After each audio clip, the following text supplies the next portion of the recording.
भले आमचा राजकीय अस्त झाला तरी चालेल, परंतु आम्ही तटकरे फॅमिलीला स्वीकारणार नाही।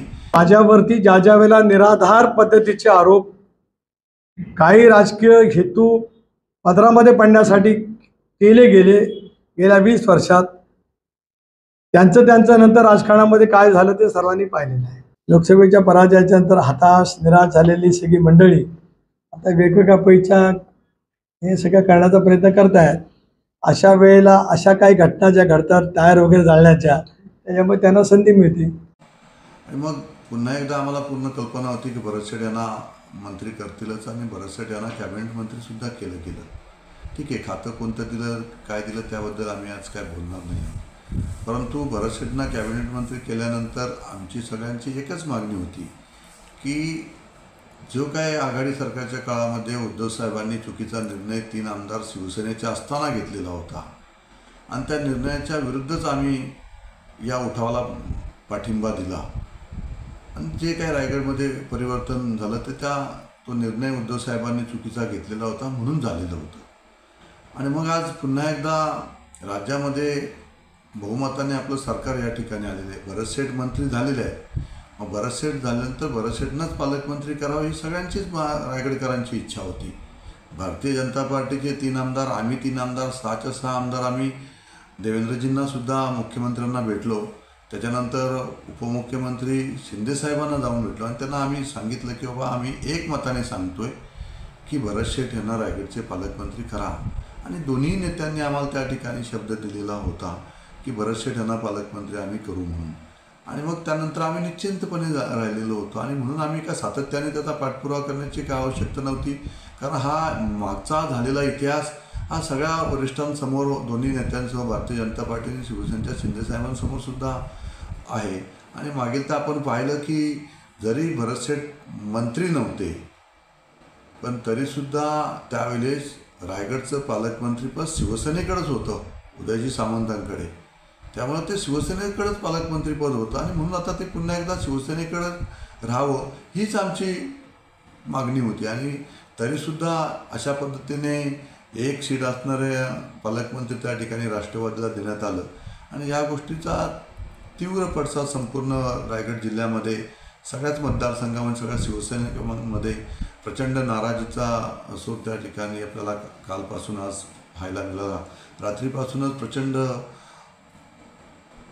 नाराजी संपूर्ण रायगड जिल्ह्यामध्ये आहे आणि म्हणून आम्ही सुद्धा वरिष्ठांना हे तात्काळ त्या ठिकाणी कळवलं की बाबा जर अशा पद्धतीने जर राजकारण होणार असेल की आम्ही एवढंच प्रामाणिकपणे काम करून प्रामाणिकपणे महायुतीबरोबर राहून आणि तरीसुद्धा आमच्याशी अशा पद्धतीने जर आमच्याशी विश्वासघात होणार असेल तर ते आम्ही खपवून घेणार नाही।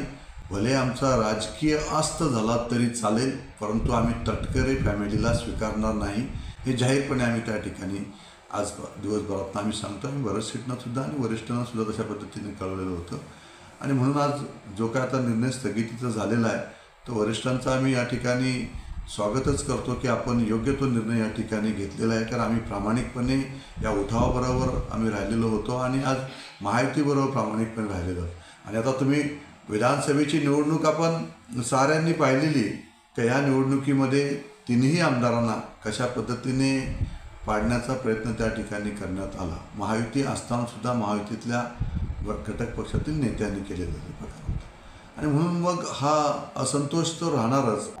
मुख्यमंत्र्यांच्या अधिकाराच्या वरतीच गदा आणण्याचा प्रयत्न काही जण करत असतील तर त्यांना ते लखलाभो, त्यांना नेमकं विचारा कोणाला त्यांना बोलायचं आहे ते, मग त्याचं उत्तर ते देतील। मी त्याच्यामध्ये काहीतरी बोलून आणखीन तिसरं जे नाही माझ्या मनात ते माझ्या तोंडी नको यायला, त्याच्या राऊत साहेब आणि ते त्यांना जे अभिप्रेत असतील ते त्यांनी एकमेकांचं बघावं। लोकसभेच्या पराजयाच्या नंतर हताश निराश झालेली सगळी मंडळी आता वेगवेगळ्या पैच्या हे सगळं करण्याचा प्रयत्न करतायत। अशा वेळेला अशा काही घटना ज्या घडतात टायर वगैरे जाळण्याच्या, त्याच्यामुळे त्यांना संधी मिळते। एक असं की भारतीय जनता पक्षाचे नेते किंवा विधानसभा सदस्य कुठेही बाजूला एकाकीपणाने टाकतात असं बिलकुल मला वाटत नाही। बाकीच्यांच्या मनामध्ये का असेल ते काळाच्या ओघामध्ये जाईल निघून। आज काय मला त्याची घाई नाही, कारण आयुष्यभर अशाच सगळ्या संघर्षाला तोंड देत मी जिल्ह्यात काम करत आलो.